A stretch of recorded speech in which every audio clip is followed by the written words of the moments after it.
Нэгдсэн үндэсний байгууллагын цэлжилтэд тэмцэх тухай урамсгалын өөрчлөлтийн COP17 шууд дамжуулалтыг хөтөлбөр үргэлжилж байна. Бид бүхэн яг одоо Монголын байгалийн өв сангийн гүйцэтгэх захирал Номон Дарийг студид ороод байна. Сайн байна уу та? Сайн байна уу? Энэ өдрийн мэнд хүргэе. Тэгэхээр та бас яг энэ Монголын байгалийн өв сангийнхаа талаар манай үзэгчдэд ямар үйл ажиллагаа явуулдаг сан бэ гэдгийг хэлж өгөөч.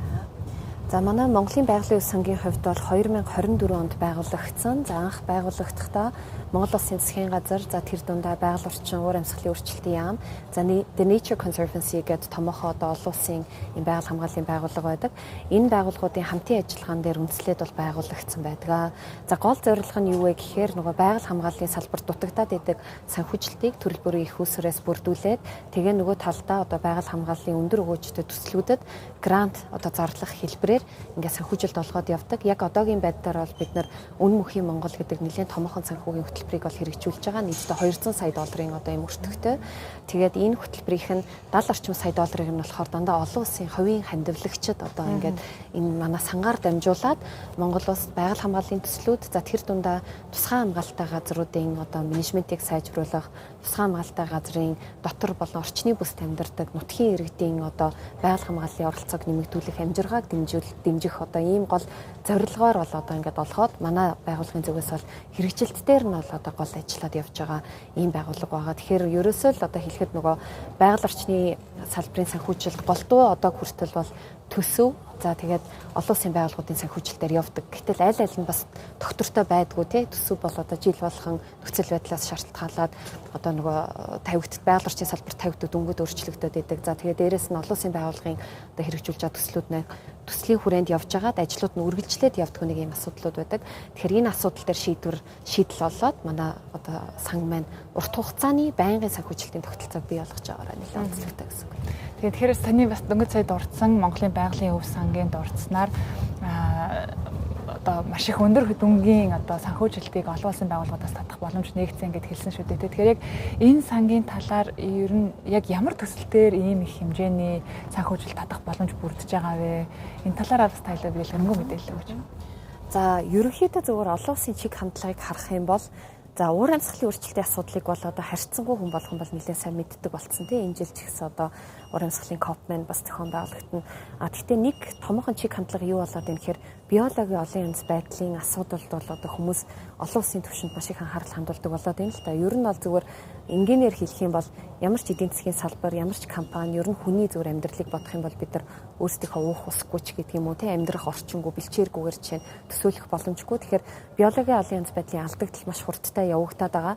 За тэрийг бид нар 2050 он гэхэд бол ерөөхдөө тэглэх буцаж сэргээгээд доктортой байдалд нь оруулах юм томоохон хэмжээний биологийн олон янз байдлын олон улсын конвенцийн бас зорилтуудыг тавьсан байдаг. Тэгэхээр сүүлийн үед бол энэ лүү санхүүжилтийн чиг хандлага бол маш их нэмэгдэж байгаа. Тэгэхээр манай хөтөлбөрт ч гэсэн одоо хандив мөнгө өгсөн хүмүүс маань ерөөсөө л энэ биологийн олон янз байдлын алдагдaltaй одоо тэмцэхтэй байгаль хамгаалахад бол ач холбогдол өгөөдийн санхүүжилтийг өгсөн. За тэр дундаа тусгай хамгаалалттай газрын асуудалд бол тусгуулаа өгч байгаа. Тэгэхээр манай одоо энэ сангаас одоо энэ жил гэхэд тусгай хамгаалалттай газар нутгийн хурцгуур гэдэг хөтөлбөрийг зарлаад 16 тусгай хамгаалалттай газарт 14 тэрбум орчим төгрөгийн одоо хөрөнгө оруулалтыг хийгээд менежментийн сайжруулаад явж байгаа.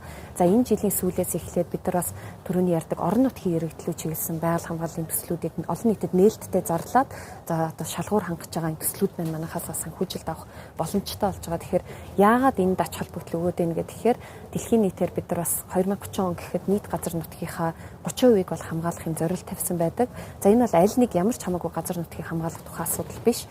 Энэ чухал гэж авч үзэж байгаа 30% газраа хамгаалчих юм бол бид нар нийт одоо дэлхийн биологийн олон янз байдлын 80%-ийг хамгаалах боломжтой болдгиймаа гэдэг одоо ийм цаана нөгөө шинжлэх ухааны үндэслэл байдаг учраас хамгийн чухал ач холбогдолтой гэсэн амтан байдаг усны одоо чухал бүс нутгууд гэдэг юм уу тийм энэ газруудыг хамгаалалт авах энэ асуудал дээр бол ер нь дэлхийд даяар за тэгээ зөвхөн одоо олон улсын төсвийн санхүүжилт гэхгүй хувийн хвшил маань ч гэсэн нэлээд санаачлагтай ажиллаад шинэхэн одоо юм санхүүгийн механизмуудыг бас бүрдүүлээ явж байгаа.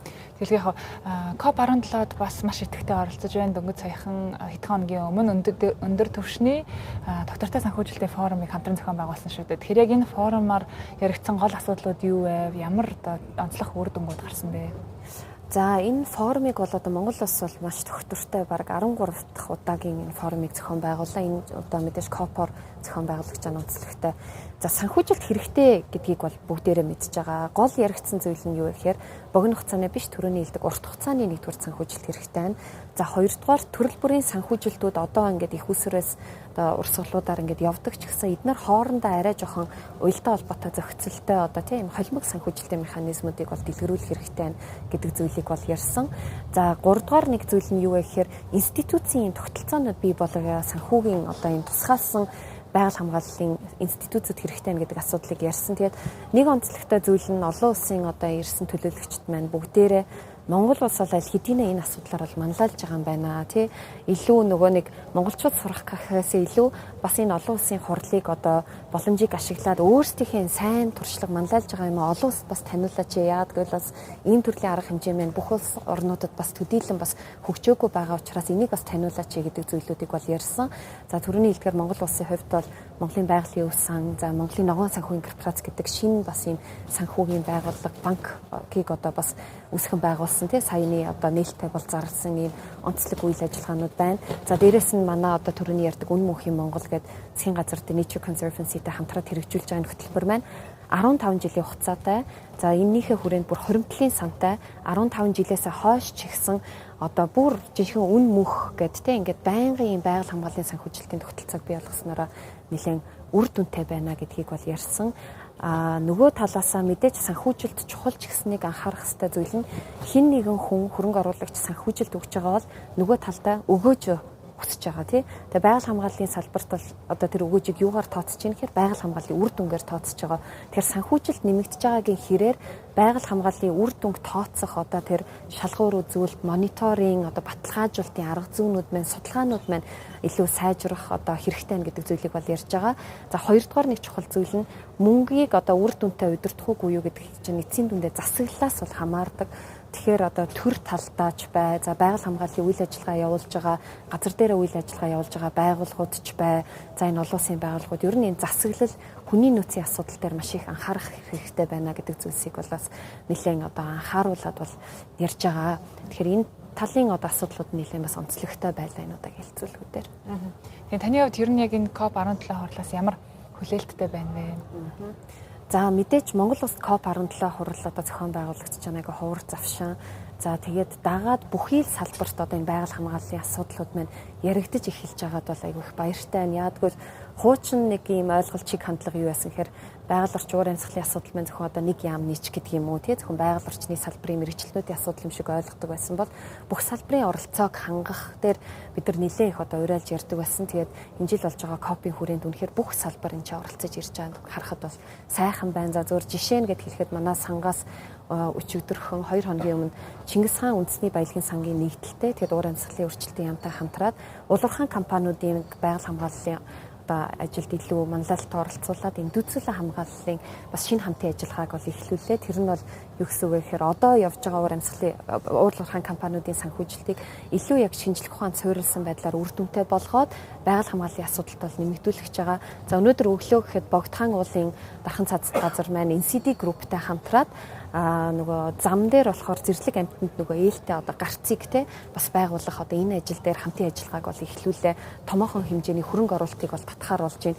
Тэгэхээр ер нь бол байгаль хамгааллын салбарт бол хүн болгон ач холбогдол өгөөд бодитоор нөгөө санхүүжилтүүд маань энэ төслүүд рүү чиглэж байгааг хараад үр дүн гарч байгааг харахад бол нэлээд баяртай байна. Тэгэхээр энэ боломжийг ашиглаад улс орноороо бол идэвхтэй бас оролцоод шинэ хамтын ажиллагаануудыг бий болгоод дараагийн санхүүжилтүүдэд одоо босгох дээр илүү томоохон бас үр дүн гарна хаал гэдэг том хүлээлттэй. За цаг гарган ярилцлага өгсөн танд маш их баярлалаа. За баярлалаа. Өстөд бид бүхэн Монголын байгалийн өв сангийн гүйцэтгэх захирал Намин Дартай уулзаж түүний байр суурийг сая үзүүллээ. За COP17 шууд амжилтын хөтөлбөр үргэлжилж байна. Яг одоо цэнхэр танхимд за хээрийн төмөртэй хэрхэн сэргийлэх вэ? Ямар техник технологи шаардлагатай вэ гэдэг асуудлын хүрээнд туршлага солилцож хэлэлцүүлэг өрнөж байна. Ингээд та бүхэн хүлээн авч үзсэн үү?